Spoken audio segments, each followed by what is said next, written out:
So we believe that the King James Bible is the Word of God. Because if you don't believe every word in the King James Bible is perfect, how do you not know what it says is going to teach you the right doctrine? See? So all our right doctrines comes from God's words, right? So if God's words have mistakes, how do you know what it's teaching you is the right thing?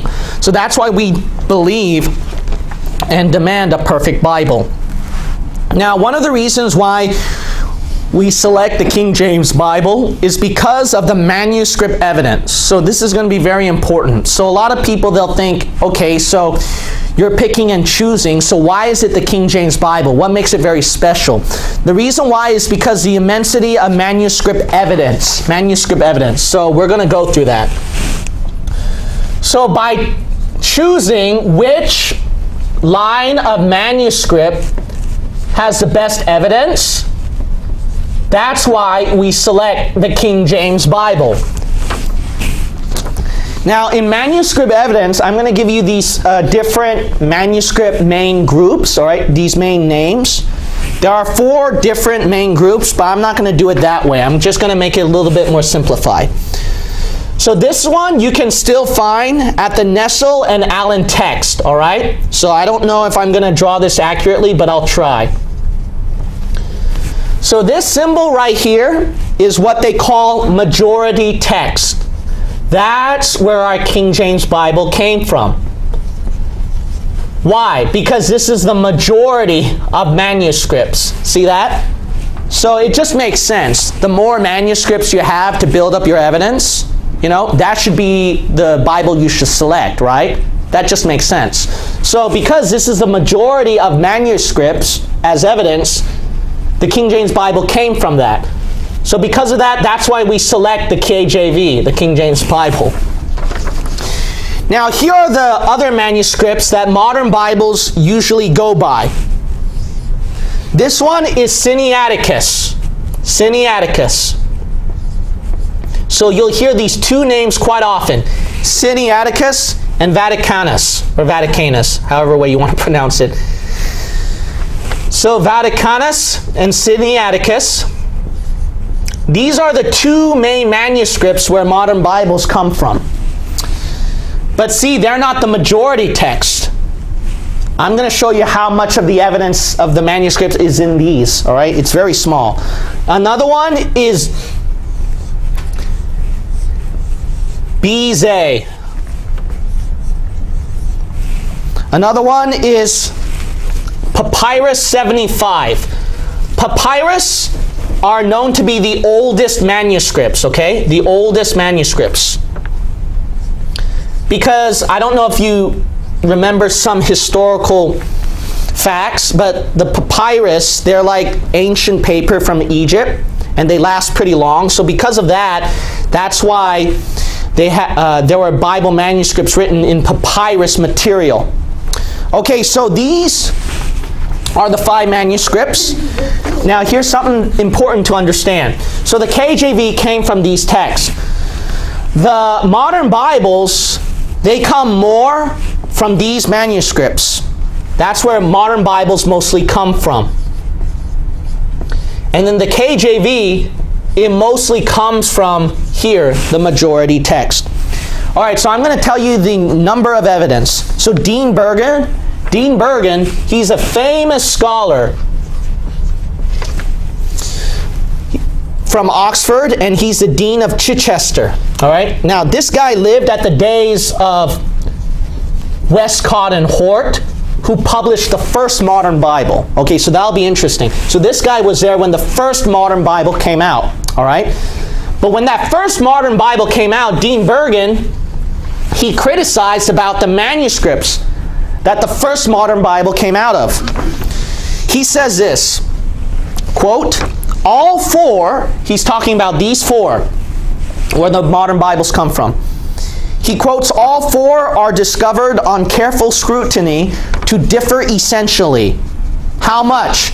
So this is the evidence. Not only from the 99 out of the 100. That's how big.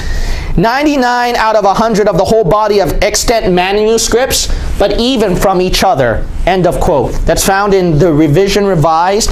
Dean Bergen's the author, page 12. So I don't know if you heard that. So basically this is the evidence. And then right here is what? According to Dean Bergen. See that? Okay, so why not choose this one? You see that? Why not choose this one? Why do you have to choose this one? You know why? Well, before I explain why, let me explain even more. So, a lot of scholars, they'll try to make it sound like the KJV does not come from the majority of the manuscripts, and they'll claim, oh, we got more manuscripts today than before, and blah, blah, blah, blah, blah. But you know, those critics, they can't deny this. Here are the critics of the KJV, okay? This is from the Nestle-Aland text, all right? The Nestle-Aland text is the standard, the authority that all manuscript scholars go by, okay? The Nestle-Aland, all right? Everyone respects it, they recognize it. Because Nestle-Aland 28th edition, it lists all kinds of manuscripts in every verse at the bottom. So that one's like a recognized textbook for manuscript scholars. So those guys do not believe the KJV, all right? So you know what even those guys admitted about this one? You know what they admitted about this one? They called it, quote unquote, the majority of all manuscripts.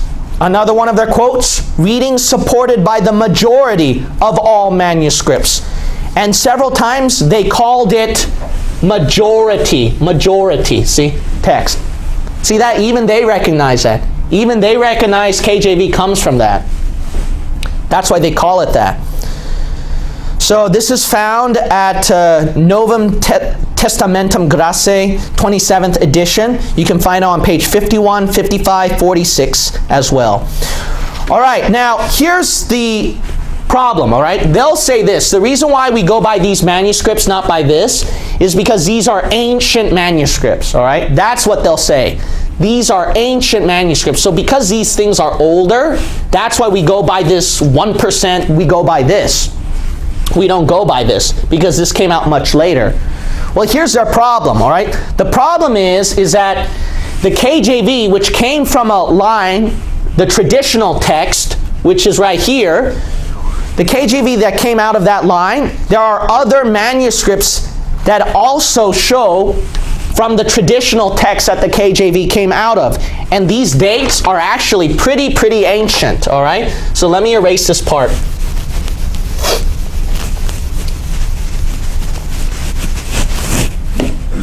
Here's some examples. So to say the KJV came from late manuscripts is a lie, because I'm going to give you a list of some family manuscripts that are ancient.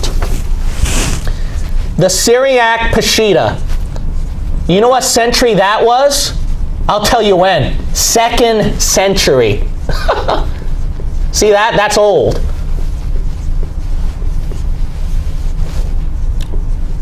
Here's another one. Vetus Latina. That is dated to 2nd to 3rd centuries. Here's another one. Vetus Syra.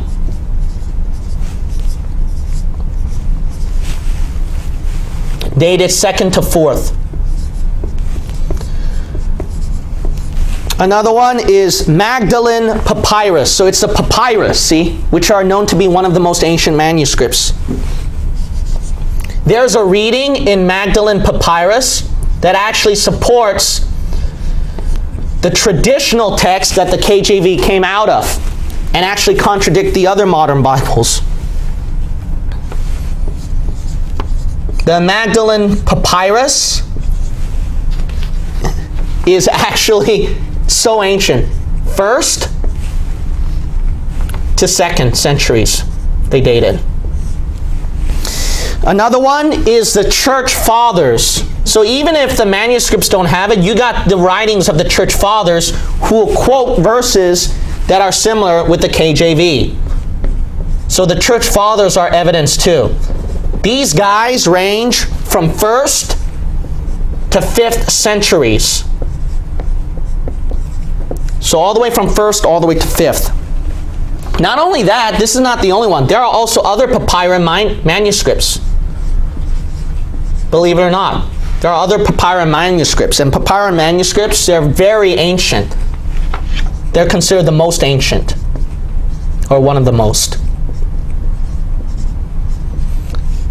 So you see, that's a lie that KJV came from late manuscripts. Because you got these manuscripts here that support the KJV. In fact, when there's a reading where in 1 John 5:7, where the KJV was not supported by the Greek manuscripts, because New Testament was originally written in Greek, they said, oh, so see right here, 1 John 5:7, it's not found at the Greek manuscripts, but guess what?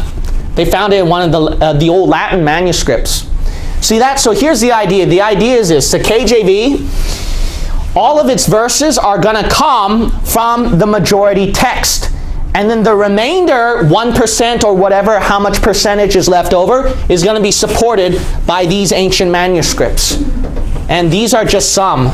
There's more other manuscripts I did not list. So you see that? That's why the evidence, if you're going to pick which Bible, what do you think is going to be the best book out of all the other books? It's this one, in manuscript evidence.